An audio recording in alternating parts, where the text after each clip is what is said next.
Olá pessoal, tudo bem com vocês?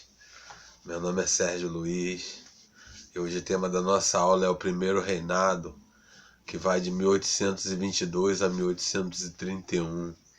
Às margens do rio Ipiranga, Dom Pedro diz: chega, acabou, estão cortados laços com Portugal, independência ou morte. O Brasil se torna independente de Portugal. E com a independência do Brasil necessita um conjunto de leis, uma Constituição. E no dia 3 de maio de 1823, os deputados se reúnem no Rio de Janeiro para dar ao Brasil a sua primeira Constituição. Os liberais queriam a Constituição no molde norte-americano, que limitasse o poder do imperador e que desse mais autonomia às províncias. Mas Dom Pedro já tinha sido deixado como regente pelo seu pai, Dom João, aqui no Rio de Janeiro. Já tinha dito às elites do Brasil que ficaria. E Dom Pedro não aceita que o seu poder seja limitado. Dom Pedro agora é o imperador perpétuo do Brasil e não aceita que o seu poder seja limitado.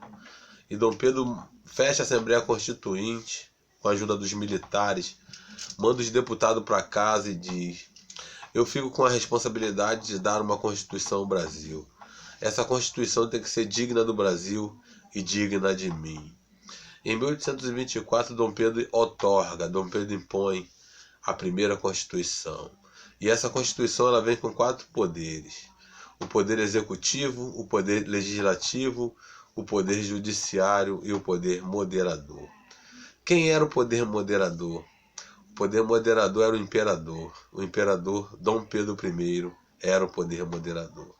Dom Pedro estava acima da lei, acima da justiça. Se fosse feita uma lei e Dom Pedro não aceitasse, ele poderia desfazer. Se alguém fosse julgado e condenado e Dom Pedro não aceitasse aquela condenação, ele poderia mandar soltar. Mas as províncias não estão satisfeitas. Todo o poder centralizado na mão do imperador Dom Pedro I, que se tornou um absolutista. O voto é censitário, o voto é por renda.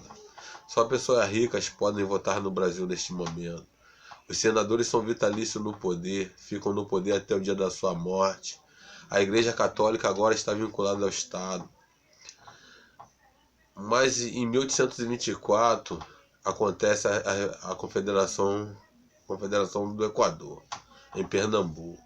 As províncias querem se separar do Brasil e se reunir numa confederação.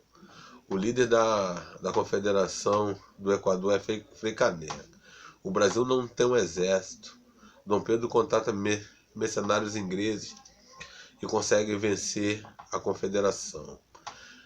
E o líder, que era Frei Caneca, ele é condenado à morte por enforcamento.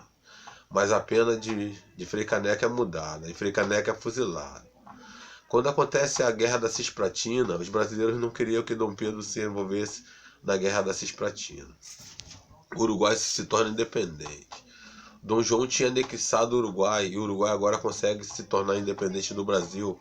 O Uruguai se torna independente com a ajuda da Argentina. E Dom Pedro ele entra nessa Guerra da Cisplatina e não consegue vencer. O Uruguai se torna independente. E o seu prestígio vai diminuindo aqui no Brasil. Os portugueses, para mostrar que estão apoiando o imperador, que era Dom Pedro, fazem uma grande festa no Rio de Janeiro. E os brasileiros que estavam revoltados com o governo de Dom Pedro I, o imperador, entram no meio dessa festa e há uma grande confusão. Essa noite fica conhecida como Noite das Garrafadas, já que foi atirado garrafas para tudo quanto é lado. E Dom Pedro, vendo que Dom João, seu pai, tinha morrido em Portugal, ele decide lutar pelo trono português. Ele abdica do trono no Brasil e deixa seu filho com 5 anos, que será Dom Pedro II. Um abraço a todos aí e até a próxima aula.